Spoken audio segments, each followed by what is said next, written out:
Once around the park, James, and don't spare the horses.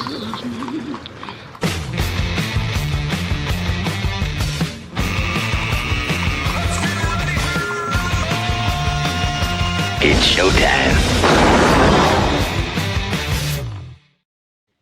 Here we go. It is showtime. Welcome in. It's on the Ledger Ontario Politics Podcast, the daily edition. We're coming down to the last few days of this election campaign here in Ontario. We record this at just after 3 o'clock on the 25th day of February. So there's about a day and a half of cajoling and campaigning yet to do. And whether or not that's going to make a huge difference in the numbers right now, as we've said over the last few days, it would appear that the Liberals are making some gains at the expense of the NDP and maybe the Conservatives, but the real fight between the Conservatives and the NDP will be the ones to watch as we head towards Election Day. Everything's been tariffs. Everything's been Trump. We know that. And so we really haven't got a chance to talk about some of the other larger issues like healthcare, like housing, etc. But I thought today what we should do is let's put that tariff label on some of these larger issues, particularly on social services, on housing, poverty, those things that really are the issues where we live on a daily basis. So around the table today, we welcome in Gerard Kennedy's here, of course, a former MPP and MP, Minister of Education, but brings his former experience as the head of the Daily Bread Food Bank here in Toronto. And we have our friend Neil Hetherington, CEO at Daily Bread as well. And Pedro Barata is from Habitat for Humanity Canada, 7 months or so in that new role as leading that team. And, I just think as we look at all of this, and Pedro, I'll start with you because the other day we were talking about the housing issue specifically, and Tim Hudak was on, and he, of course, was the head of the Ontario Real Estate Association for a period of time, and his group, he's just recently left there. He's now at Council Public Affairs, but Aurea was something less than kind, shall we say, in terms of pronouncing on the Ford government's record around housing. And it astounds me at so many levels how that ball got dropped here in this part of the world, because every other province is building more, getting ready to provide more support for affordable housing. You've got the national view. What do you think? Well, I don't think the problem is just in Ontario. And in fact, if you look at the how short various governments have fallen from their own targets, and that even the targets that we have set in Canada and Ontario for the housing that we need fall far short of what's actually required. We'd actually need to probably triple the level of building that we're going to do to just keep up with what's needed. But Ontario, because that is the focus of the debate today, has fallen short in terms of the targets that we set, and that's a real problem. And you see that, right across the board. You see that with, younger families that are trying to get a toehold in a housing market and just can't. You see that with renters who are, seeing a huge chunk of their incomes being rededicated to just their housing costs alone, which of course eats into everything else. We're also not seeing much progress on, the core issue of homelessness and the housing first approach that's required to really, get at the root causes of why people are unhoused. So there's a lot of room to make up, and to the credit of governments, this was an issue that we just sort of left behind in terms of continuing to build up the right supply, to make sure that we repair the current stock of affordable housing, also to make sure that people actually have money in their pockets to keep up with rent and mortgage. So it's a whole ball of wax that we just kind of forgot about for a very long time. Now governments are trying to play catch up. And of course, it's really, really hard, especially in the context that we find ourselves. Unfortunately, that has not been top of mind in terms of this election. Well, Gerard, it reminds me of the conversation we have about healthcare, and housing isn't quite there yet, but it's almost as if you'd have to break the healthcare system to actually fix it. You can't just incrementally fix it as we go. Are we getting to that point with housing? Well, I think if there is something that's broken, it's the bubble maybe in the prices of housing. I think that's part of the issue. And there's a lot of things that happen when we allow, if you look at the numbers, there is no economic reason for our housing prices to be as high as they are. So that's a factor. I think what it also does is distort, because then it draws in the kind of investors that sometimes want to do hit and run, and I wouldn't say a condo is a hit and run, but I'm just saying that it when you see that kind of acceleration, it changes the complexion of the market. And I think it's harder for governments to be on top of that. I think the fact that there's no rental control is a similar thing on the rental side. So I think what looks to be unfixable is we've got wrong things in place. And we got to call ourselves out. Everybody who owns a home is sitting on something, and they hope it's for their retirement or their kids or themselves or whatever, but it's somebody else's expense. The access point, like if you look at the actual cost of rent, not terrible in Toronto compared to other large centers, but if you look at the entry point, what's the cost if you don't have a place? If your family broke down, if you lost your job and you had to find a new place, that's double. And so that's historically really high. So I don't want to say everything's broken and we can't fix it and it'll take forever. I don't believe that. In my experience, housing markets can turn around quite quickly. When people can't afford, prices come down. When people think it's invulnerable, that's when it's not. So I don't know where that inflection point is, but I would like to see, obviously it talked about a lot more. A day and a half before the election, we're not going to get very much good dialogue about it. But hopefully if we talk about changing what we care about to be able to go skinny and deal with the US and maybe take on, as a quote Stephen Harper, take on whatever level of damage we need to do. It's not, we're going to buffer the people at the bottom. We've done a horrible job of that coming out of COVID. And the provincial government, I think, has done a particularly terrible job of even looking there. Their welfare numbers are down. The amount of work that they do have some extra money against homelessness, which is good, but they're really allowing the Habitats and the food banks and the others to pick up the slack without any political, so far, price to pay. Well, Neil, you and I have talked a lot over the last few years, and particularly through pandemic. There's not a lot of slack in your organization that allows you to do any more heavy lifting. There's been a lot of strain, and it's because there haven't been those investments in housing, and for the large part, you look at after World War II, Canada was building 600,000 houses per year. That number now is about 200,000. While the population is increasing at a rate that is even greater than that, and every condition for the private developers to build rental has been provided to them, whether it's the removal of rent controls from 2018 on, or low interest rates at the time, and abatements on property tax. Every sort of tool, GST reductions, has been provided, yet we haven't built it. I think the province said they were going to build some 125,000 houses per year, and we were at about 80,000.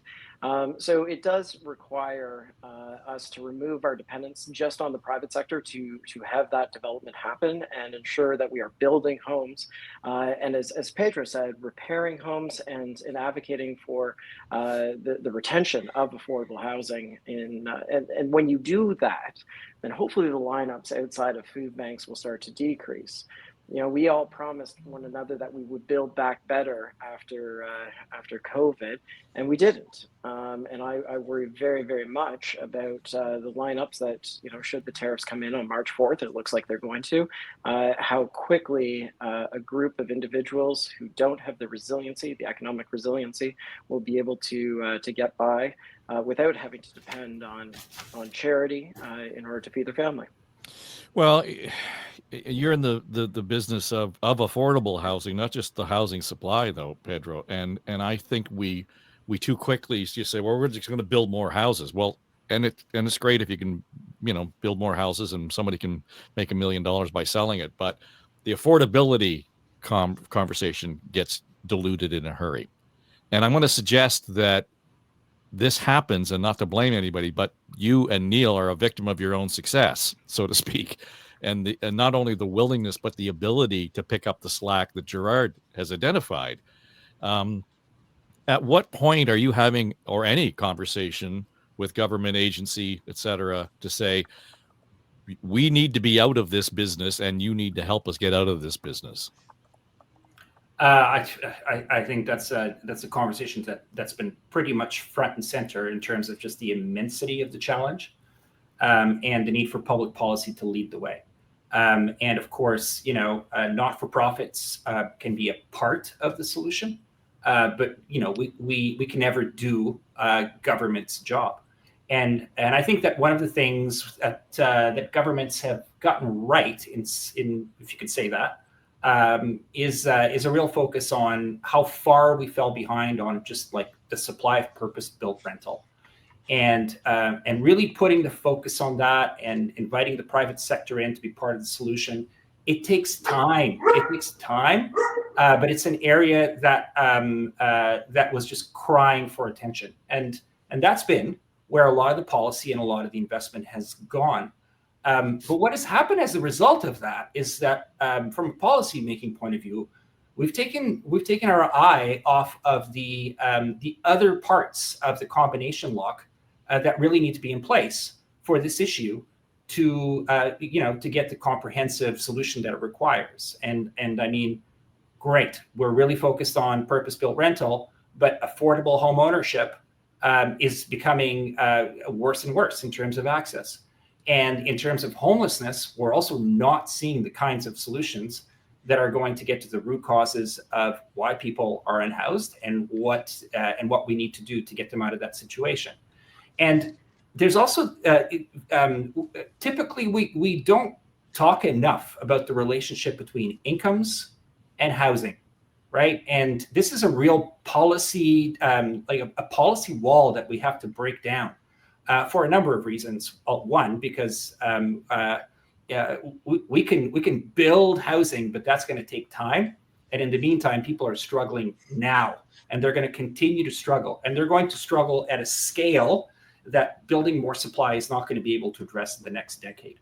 So thinking about the interrelationship between the housing that we need to build and how long that's going to take, but at the same time, the struggles that people are having right now to pay their rent, to pay their mortgage, to pay their bills, and thinking about housing solutions not just as bricks and mortar, but also as income supplements that can really help people make ends meet. It's also, by the way, absolutely core, if we're ever going to address homelessness, that we think about income solutions that allow people to get in the door, literally, in terms of their first home, and being able to support people with rent supplements while they go through that transition. And unfortunately, the housing conversation really tends to ignore the income side too much, in my opinion. Well, it just illustrates, Gerard, that this is not a siloed conversation. You have to have this sort of peripheral vision of the whole thing to see how this is going to play out, or if in fact we're going to get to solution. But as the more we talk about this particularly, it sounds as, we have to do hard things. We have to be willing to do hard things. It sounds to me more and more like we have made this a hard thing that we don't want to do. You know what? I would argue opposite. I think we took all the easy paths. I think we've let distortions come in. If we had a set line and said, we don't want to punish our seniors, everybody hands up, we don't want to punish our seniors. We don't want unemployed people to have to line up on College Street every week to get some of their food. Okay, well, that sounds stupid. So we wouldn't want to do that. They're less productive people. But we're doing these things because the questions don't get put. We don't have communities that say, should everybody get to live here if they make an effort, if they do things on their own behalf? Shouldn't they be able to live here? Like, especially if they paid their taxes and are seniors, or if they're people that are working and are in those jobs that other people may not want to have. Can't they live without this friction? And by taking our eye off the ball, I would say, is how we've allowed that to happen. And so we've taken the easy path each time. These are distortions of market forces, and they're also lack of willpower on the part of the rest of us to say, how are we doing as a community? If certain people can't live here without being harmed, without their futures being cut off, without there being encampments, without there being a lot of hidden homeless, and so on. And it's all fine and good, I guess, if we're going to be whack-a-mole, and the government's doing it too. It's not just the visible habitats and food banks. The government's got $780 million dedicated for homelessness. It's not going to add one housing unit. It's all going to be rent supplements and trying to sort of whack-a-mole, but we're not really coming down to the conversation we need to have, which is, if we want to live in a decent place, then we have to make trade-offs, and trade-offs of people who are not powerful, who don't get to, be in front of decision makers. And that has to be a lot more part of our agenda. Food bank demand came down by half. The number of people that are homeless compared to 2005 is down 46% up until the pandemic, but it's gone up again. Both of them have gone up quite a bit.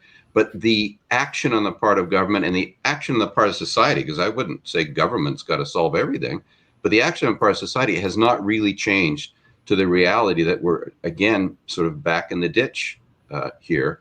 And I think for cities like Toronto, it's just too easy. It's too easy for us to not pay attention. If the alarm bells aren't going off, these quiet noises just don't get paid attention to. And yet, average people that live here do care about them. And so we've got to find some way to funnel the fact that we live in a community of decent people that are now having to step over young people on the streets, on the grates and so on, replacing some of the older people. And there's a whole range of things going on that if people knew about, they wouldn't be very happy with it. So is that leadership? Is that just a sensibility? Is there too many things going on at once after the pandemic? I don't want to be philosophical here, but I do think it's all fixable. I've never seen a problem that doesn't get addressed when people care about it. And so focus caring, a little bit of that can come from the not-for-profits, but maybe we need some new mechanisms, because clearly our system is not throwing these things up and we all have to shrug or feel worse. One really interesting thing about Toronto, and I know that we're talking about Ontario, but it's true at some other cities too, is huge numbers of people have left. So that's an interesting kind of vote on what kind of place we live in, when the people who can, the people who want to have kids and want to live in a decent place, they have left in record numbers. What does that say about the place and those of us left behind?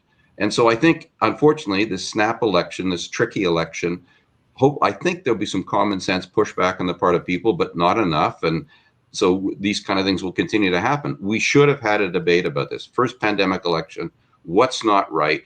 Who deserves our attention?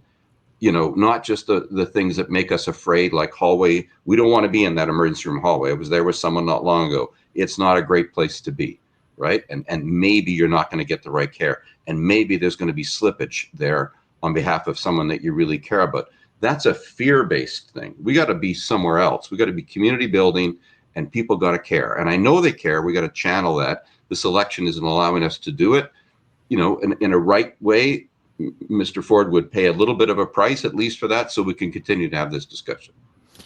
Neil, though, it touches on what Gerard was just talking about is, yes, and a lot of this has been amplified or exacerbated because of our pandemic experience. And my own sense of this is that there's a level of anxiety baked into that experience, but there's a fatigue that we're still feeling. And to Gerard's point, it's not that people don't care about the homeless. It's this, I can't cope with this anymore in a really comprehensive way, and I have to tune it out. You're on mute. Well, I hope we can give Charley a credit, by the way, if you want. Thank you. I would like that. He's rather vocal. I hope they don't tune it out. And if they tune it out, then we won't have policy change. As Gerard was saying, every single food bank visit is a policy failure.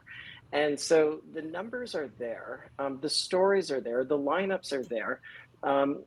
We just need, we just need that sense of, for God's sake, care. And the policy alternatives are present. To Pedro's point on income, we know that those with disabilities are more adversely affected in terms of poverty. Have a disproportionate number of individuals who are in deep poverty. If you are on disability, you're legislated to be in deep poverty. And so we know, things like the Canada Disability Benefit could have the opportunity to address that.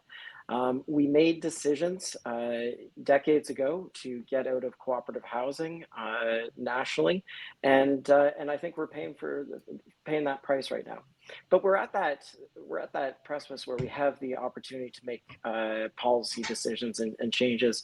We do need to let our voices be known.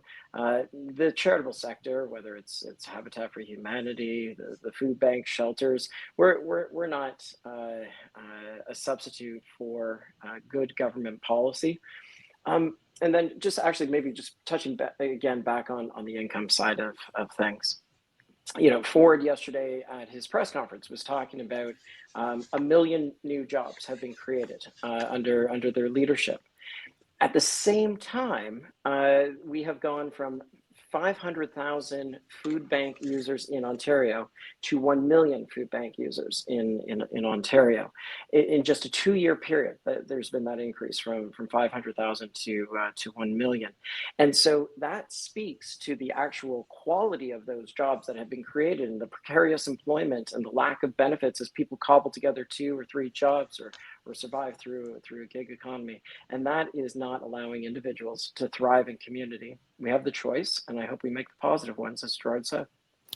Where's the on the horizon then, Pedro? Because this is not sustainable. I mean, let's just face it. It doesn't matter how fixes or not. We're going to have to engage at a very intense level, some public movement on this. It can't just be on the backs of government and not-for-profits. Where's the breaking point here, do you think? I think there are many, but I'll pick one, which is which we've touched on, which is how are we doing on just the intergenerational deal that we make from one generation to another. Gerard mentioned that there's increasing numbers of people leaving the province, and based on Habitat's own research, we're finding that especially the next generation is having a really hard time seeing, the future of family formation, the future of buying a home, the future of having a career, and are having to make choices that are not their preferred choices, which is to live, in the community where they have contacts and supports and friends and already, a Rolodex, but have to move somewhere else entirely and start fresh. Because this just isn't a place where they can see that future opening up. And we're about to see a massive transfer of intergenerational wealth, of course, as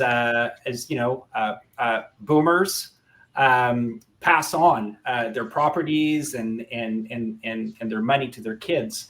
And I think that's going to replicate a lot of the inequality, the growing gap that we have right now.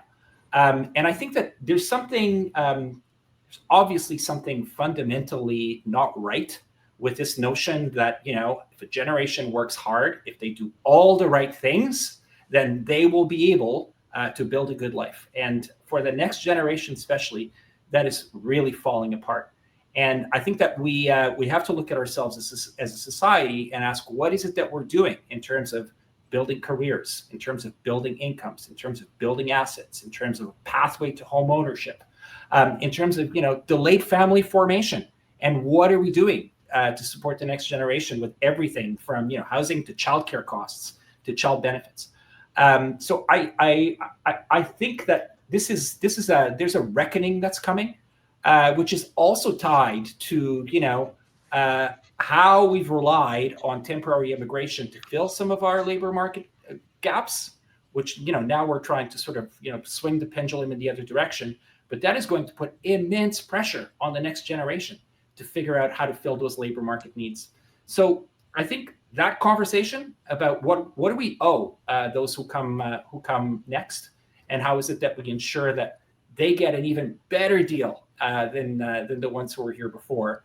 I think that's a conversation worth having. Gerard, if you look at that, sort of that generational effect, isn't that, or shouldn't it be viewed as an opportunity then? I mean, if there's that much generational wealth sitting there, to be able to say we need to incentivize it so that it's spent and applied effectively. Look, I'm afraid I understand we got sort of some not philosophical, but at least some big picture things that are going on. But policy is not that. I mean, having been on both sides of that table, it's practical stuff. And so, if we want to house young people or to equalize, we can. If we want to cap the housing market growth in prices or have influence on it, we can do that and start to make it increasingly affordable. There's all kinds of things we can do. Look at this gentleman named Mike Moffat out of London, looking at the amount of, de facto taxes, development fees that are being placed all around Ontario as a result from the municipalities as a result of not getting funding from the province. If we were debating that, there's a generational issue because the new houses, the starter homes, aren't getting built. You look at Alberta, where a lot of Ontarians are going because of affordability. They're not only exceeding their targets, they're making Ontario look very backwards in terms of their ability to build houses. So when a sector is frozen like that, there are solutions. And it's, and now I just give you started off, Dave, asking us about the tariff impacts and what it could do to some of our strained social infrastructure. It might help, frankly, because people are going to make policy and programs really quickly if the tariff harm is coming at us. And the thing that we need, though, is to be making a stronger argument that we don't do it at the expense of the most vulnerable in our society. Maybe it's the people working in some of the jobs that are not paying properly, that are not good, and we need to look at how we influence our employers to do better in some of those things. But we also we haven't had welfare rates up here increased since 2018. Which, given the inflation and given the cost of housing for new housing, is a guarantee. It's a ticket to not just to the food bank, it's a ticket to bad health. Now, we're all witness to that. You can't miss it. There are neighborhoods. At the end of my own street, there's a church where there are people lined up all the time. Are we getting normalized? Are we taking a discount? Well, Mr. Trump, I hate to mention his name. I don't think he deserves our considered attention all the time like he's getting. But he is at least challenging us more directly. And maybe out of that, we can come up with better answers here. It doesn't take a generation to fix things. People can get their attentions focused. And I think that what has to be done is a claim for decency, a call on that caring that really is out there. And people describing, okay, here's the buffers we're going to put in place. We could have some heavy water here. What is our vulnerability? And our vulnerability right now is everything that we've been talking about, but where are the practical measures? A longer election campaign might have allowed that to come up. The people can still, when they cast their ballot in a couple of days, they can go for who they think might have some of those considerations higher up the list, because it's what we're going to need to continue to live in a place where we can hold our head up high and say, this is where our kids want to live. Yes, they're going to be leaving generationally, but also they want to be given hope. And hope comes from action, not talking, not doing things. Every little thing that gets a bit better. I'm working with some homelessness organizations right now, and there's a way to get at homelessness in schools. And I'm not going to overtalk that because it's not my place. But there's a bunch of things that can be done. They're practical and they need to be gotten at. And that's what people need. The more despair people have, the more they need things to be done on their behalf, but with them as well. So I'm not going Pollyannish on this. It's a tough go we're headed into. And the premier came out and I'm going to protect you. Well, his track record on protecting healthcare, people that are been exited out of their homes into encampment stuff isn't good. I want to be very objective about this.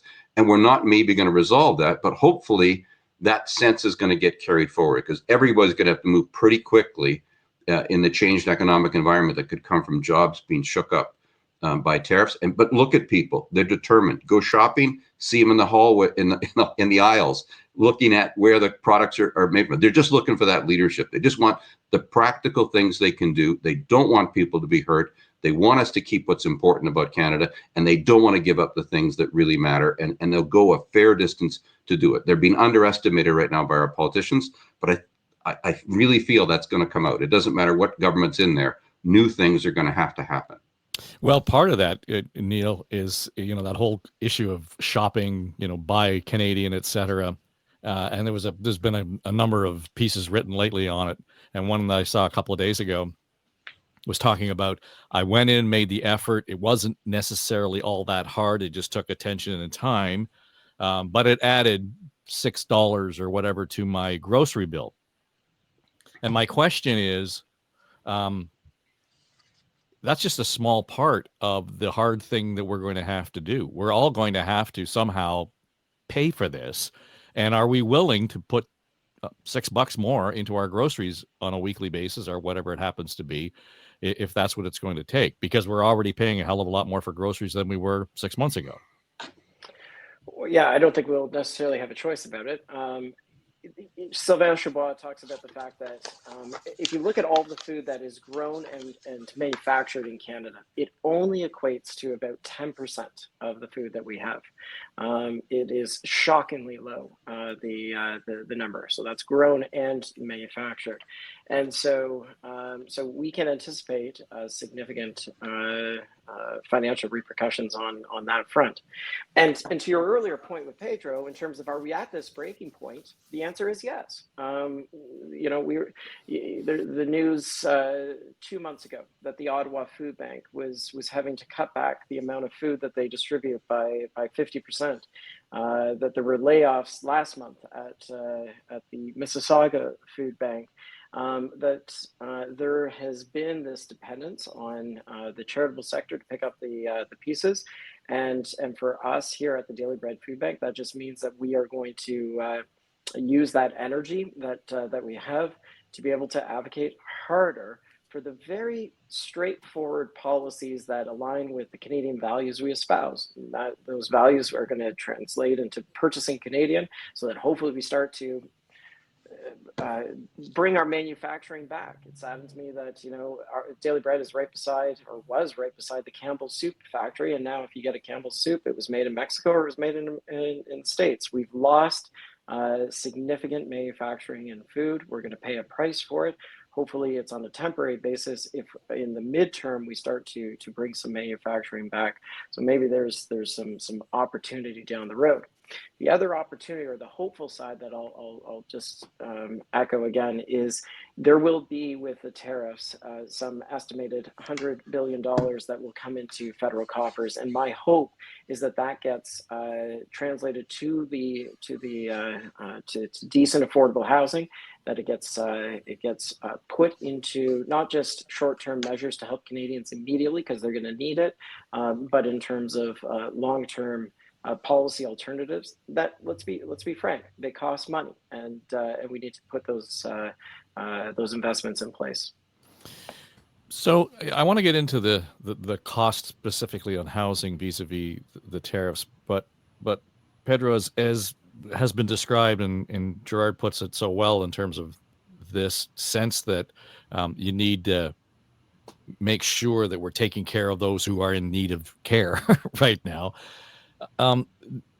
That works against you in some respects, because if we've got people who can't afford a house already, and there's a significant demographic out there who can't afford housing but have jobs and all those sorts of things, it makes your model all the more difficult to support in some respects, because those are the people you would want to come out and support Habitat. But if they can't get a house then on their own, then there would be a certain mentality to say, well, I got to take care of me first. I love what you're doing at Habitat. How do you cope with that kind of challenge? Yeah, I mean, we're seeing that again with the next generation of young professionals who in normal circumstances, even a decade ago, would have been able to put a down payment together and just afford a mortgage and get their foot in the door in terms of buying their first home. Now, the next generation, unless they have rich parents, has been shut out of the market. There are very few market solutions if you want a family starter home that you can afford. And we are being asked to step into that void and to bring, the Habitat ingenuity, the Habitat model, to figure out a way to cut costs and to provide more options for a brand new swath of the population, right? That 10 years ago did not have this problem and now does and is looking for solutions.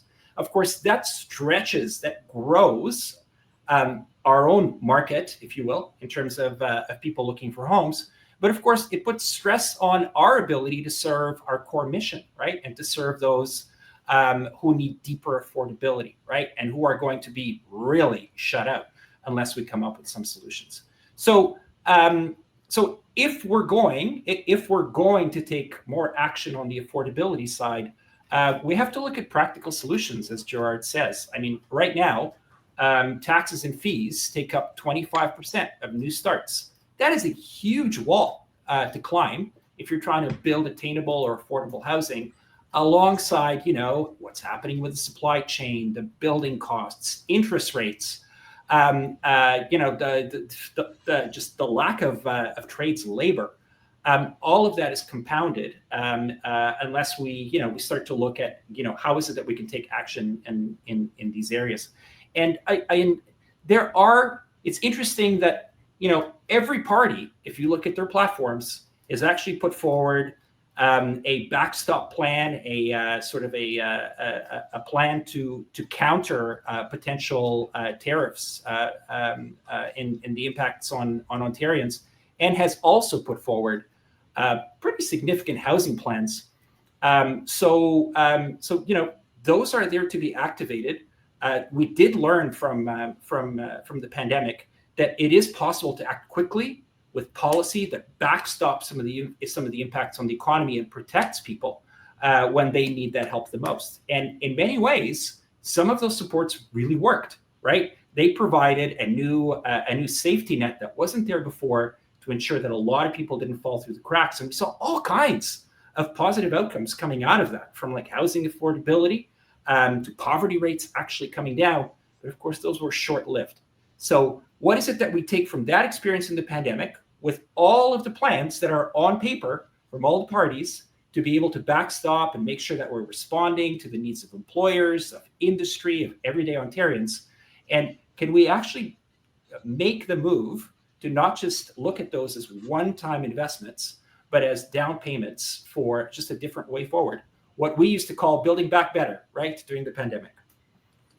Well, I just want to pick up on that, because it all makes sense in as much as, there's a thoughtful, step-by-step solution. There are ways to get to an answer. But I recall, was it about just over a year ago, the conversation in Toronto was Habitat for Humanity is talking about folks who can't afford houses. They had to have a household income of $100,000 before they qualified for the Habitat plan. Where's that number now? And again, I go back to, this makes it all the more difficult to engage that demographic to support Habitat in other ways. Yeah, absolutely. You get to compounding land costs, interest rates, inflation, supply chain, fees and charges in terms of building a new house. And of course, building a house gets more and more and more costlier. To carry a mortgage on that house requires more and more and more income. So what are the policy levers that we need to have in place to both reduce the cost of building and also ensure that people have breaks and more income to be able to afford new homes, both at the attainable level as well as the affordable level? But where does that land on your desk in terms of how does Habitat continue its mission and the success of its mission with that moving goalpost? Well, we need public policy support. We cannot do it on our own, and so it has to go hand in hand. If we are now looking at stretching our mandate to serve a growing segment of the population with the same tools that we had before, right, and with even rising barriers in terms of the costs that it takes to build, we're not going to be able to tackle that on our own. But it begs the question: if we do care about the next generation, if we do care about the value of affordable home ownership, then how is it that all players can come around the table and figure out what's their stake in terms of making that possible? We know what our stake is. Our stake is, to build an affordable product, to work with families to make sure that they have a mortgage that they can afford, and to pull out all the stops to reduce the cost of building. But with just the reality of the market as it is right now, public policy has to step in and complement the work that we need to do more of. But Neil, Pedro, can I just go add ahead. on to that just a little bit? I mean, Habitat for Humanity has always, in Canada for the last 30 years or so, it's built between 200 and 300 houses. It's been, and that has been meaningful and important to that child who's moved from, an illegal basement apartment and crossed the threshold of a doorway of a brand new Habitat home. And that's important to each one of those families. But I think the real strength of Habitat for Humanity and why I love that organization as much as I do, it comes from the 12 or so thousand people who got to swing hammers and hear those conversations about affordable housing. And yes, affordable home ownership is more and more out of reach. But the idea of affordability, the idea of affordable housing, the idea that housing is on a continuum and requires policy change, I think that's an army right there ready to go to be able to demand action on behalf of government, not take the place of government, but to have that experience working alongside that family who moves into that home to be able to say, hey, we need to do better. So, Gerard, when we look at effects of tariffs, though, and the other part of the story is if tariffs lead to job loss leads to income loss. That makes the housing all less affordable. There was numbers from the folks at Coldwell Banker talking about an 11% rise in listings in Toronto in January of this year. And, stupid me, I thought, well, that's pretty good. There's more product out there, people can look for houses, and that brings the price down. But the analysis is that people are spooked by the tariffs, and they want to get in while the getting's good, and they want to sell off the property while they can get the most bang for their buck. Sure, but I actually think it's a propitious time. I think we're, honestly, the market has failed in Toronto, and I don't know all the builders the way that Neil, who used to be at Habitat, and Pedro does, and so on. And I know there's very many good people there, and I see nice collaborations like Options for Homes, still delivering, homes for people. But clearly, it's failed, and we, the participants in the market, have somehow got a distortion. I'm worried that with my little bit of economic training, it's going to be a bubble at an inopportune moment.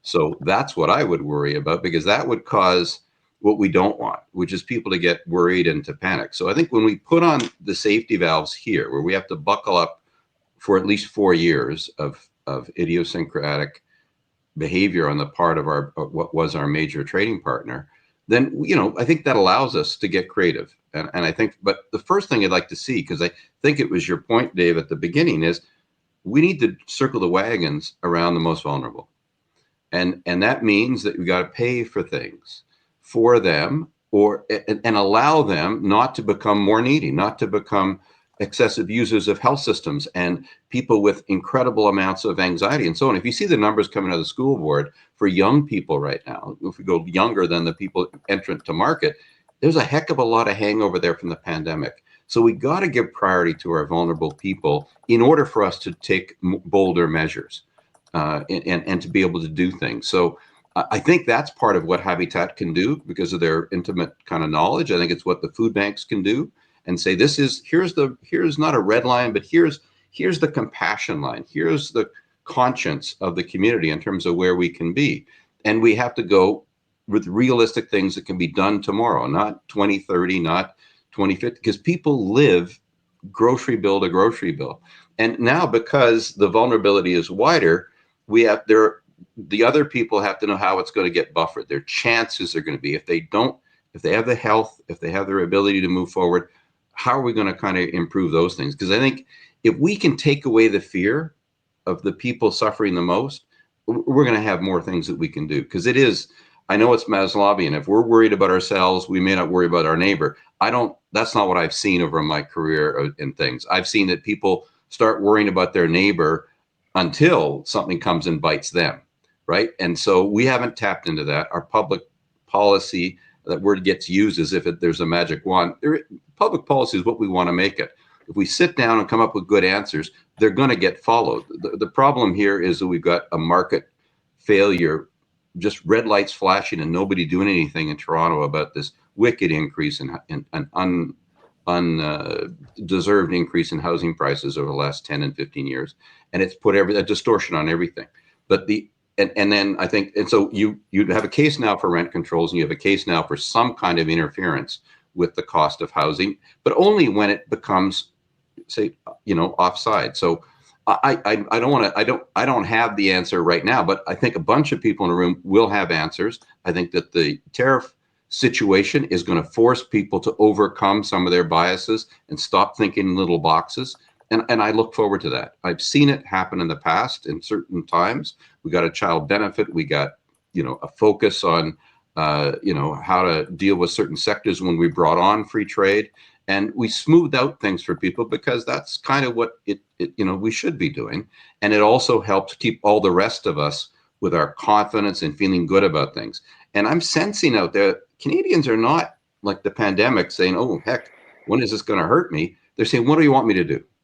What should I do next? And so it's not government take care of this for me. It's what are we going to do? Tell it to me straight. What sacrifices will I have to make?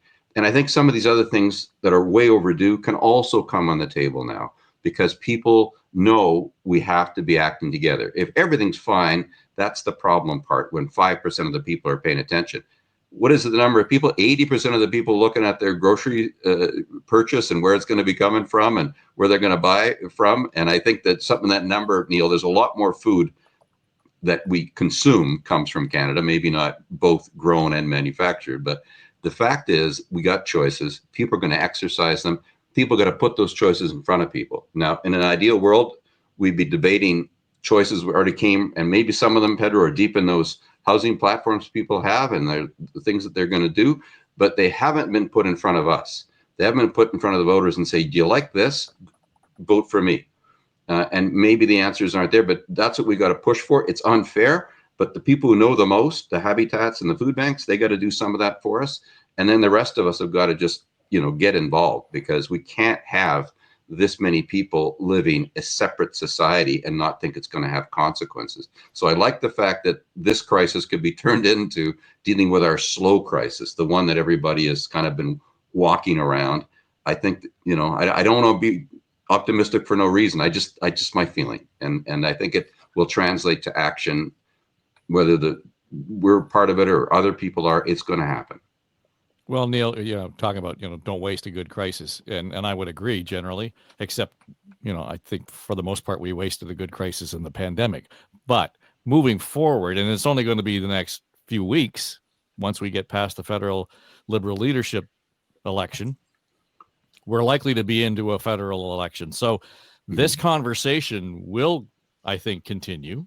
And is this the crisis that actually prompts a conversation around a guaranteed income? Oh, I don't know. I wish I did, but I will say that this is a crisis that does come potentially, with the retaliatory tariffs. It does come with money that the government didn't have in the first crisis. So maybe that is the thing that gets it over the goalpost for other initiatives. I think the conversation will be there.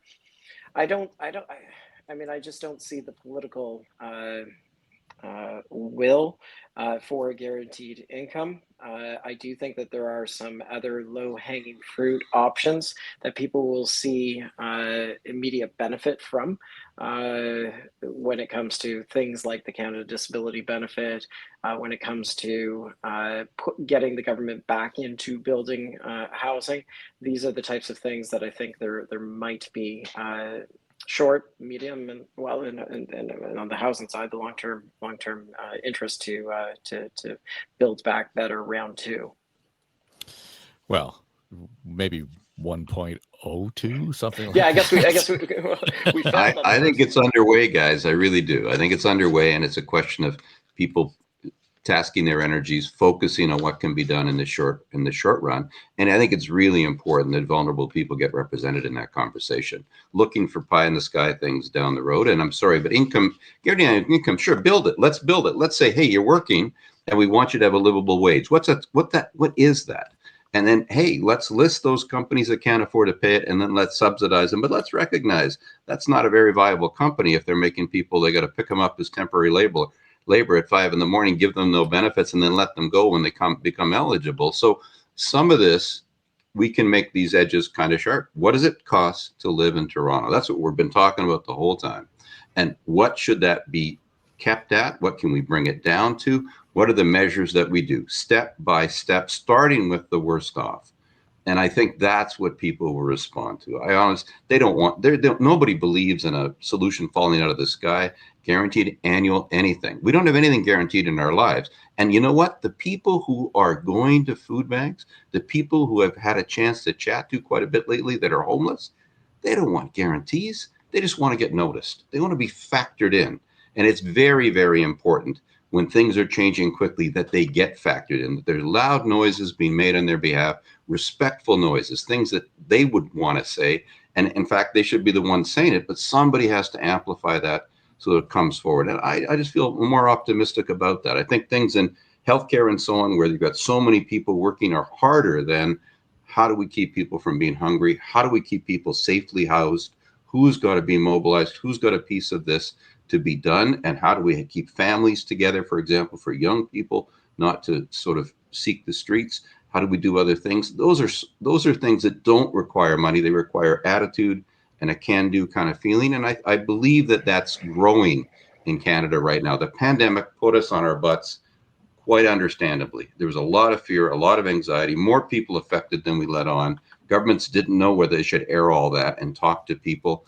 You know, I was giving out or in charge of some portion of medical testing, and we saw a lot of the problems in that healthcare system. We barely got through by the skin of our teeth. So fixing it, we need to not make the same mistake twice. Let's talk about the problems as they're occurring, but let's put a priority on the problems for the people who are harmed the most, the people who are the least in the game right now. We will not be able to move forward, I'm sure, unless we make sure that they're counted and that they're factored in. They aren't in the election, but they hopefully will be in this very hectic time ahead, federal and so on. I see it as a fertile time. I hope a lot of people out there, maybe some of the people listening, will look for the opportunity to join in and be part of some kind of improvements and then eventually solutions, because you can't get a solution by snapping your fingers or stamping your feet. Well, Pedro, just to wrap then, you know, this tends to be a call for government and just society in general to really focus on multitasking, because we're going to have to do a whole lot more than one thing at a time to get any of this accomplished. Yeah, and I mean, to build on the optimism of my colleagues around the call and looking forward to the federal election, I think that we were in danger of having an election about personalities, and not an election about ideas and the seriousness of the situation that we're in.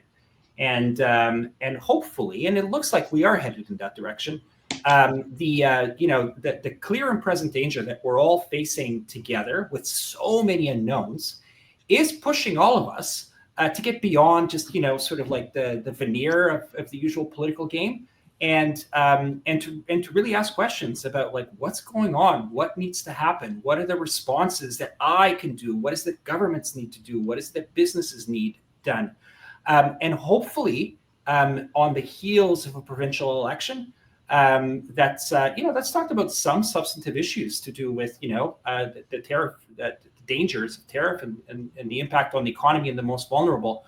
Hopefully we can carry that into a federal election, which really becomes, I won't say a dialogue, but a real debate over ideas and deep ideas that are about the response that I think Canadians are really looking for, but also a response that has a longer term impact in terms of the society that we want to create, and how is it that we want to take care of each other. So I'm hopeful that we're going to have a different level of debate. And I guess it's one of the silver linings out of this very unfortunate context that we're all living together. Well, let's leave it there. And Pedro Barata at Habitat for Humanity, thanks for joining the show.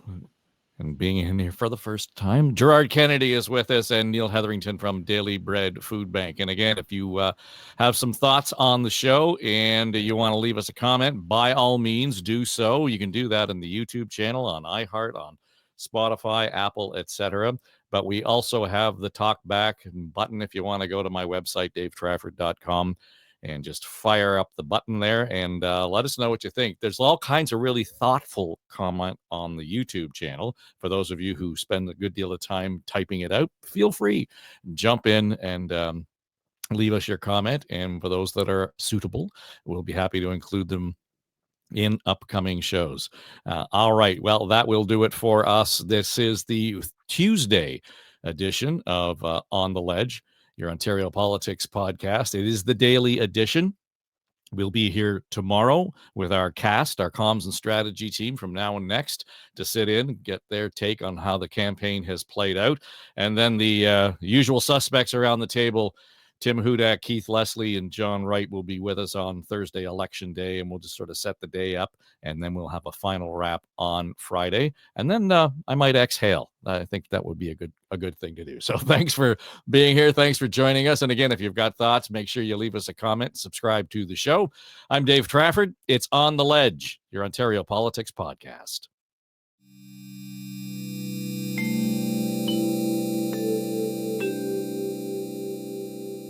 This is SSN. Story Studio Network.